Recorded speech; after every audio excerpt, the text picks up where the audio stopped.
کۆمەڵی ئیسلامی کوردستان بە فەرمی ڕەتی کردەوە کە بەشداری لە وەفدی سیاسی هەرێم بۆ بەغدا بکات. مامۆستا عەلی باپیر ئەمیری کۆمەڵی ئیسلامی ئێوارەی چوارشەمە پێشوازی لە بافڵ تاڵەبانی هاوسەرۆکی یەکێتی کرد. پەیام زانیوێتی لەو دیدارەدا بە فەرمی هاوسەرۆکەکەی یەکێتی داوای لە مامۆستا عەلی باپیر کردووە کە لەو وەفدەدا بەشدار بێت بڕیار وایە بەم زوانە سەردانی بەغدا بکات. بەڵام ئەمیری کۆمەڵی ئیسلامی هەر لەو کۆبوونەوەیدا ڕەتی کردووەتەوە لە وەفدێکی لەو جۆرەدا بەشدار بێت.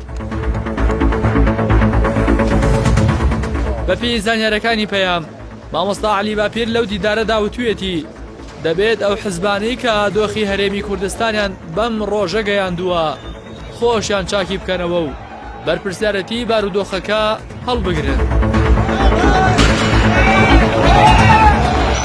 هەر لەو دیدارەدا مامۆستا عەلی باپیر بە ڕاشکاوی ئاماژەی بۆ کردووە بژێوی و ژیانی خەڵک لە مەترسیدایە و ئەنجام نەدانی چاکسازی ڕاستەقینە ئایندەی هەرێمی کوردستان بەرەوا قارێکی خراپ دەبات.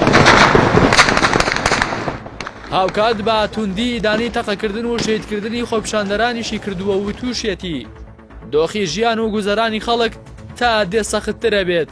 هەر بۆیە ئەگەر چارەسەرێکی ڕیشەیی نەکرێت ئەوە نائارامی گەورەتر دروست دەکات.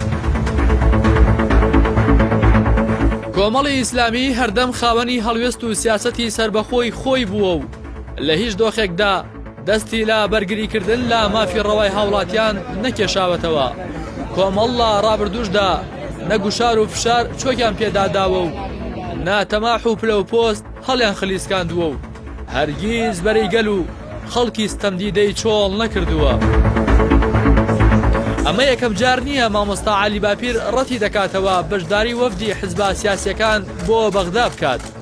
بەڵکو لە ساڵی 2016 کاتێ پەرلەمانی کوردستان پەک خرابوو حکوومەتی هەرێم ئیفلیج کرابوو وەفدێک لە حزبە سیاسیەکان بەرەو بەغدا بەڕێکەوتن.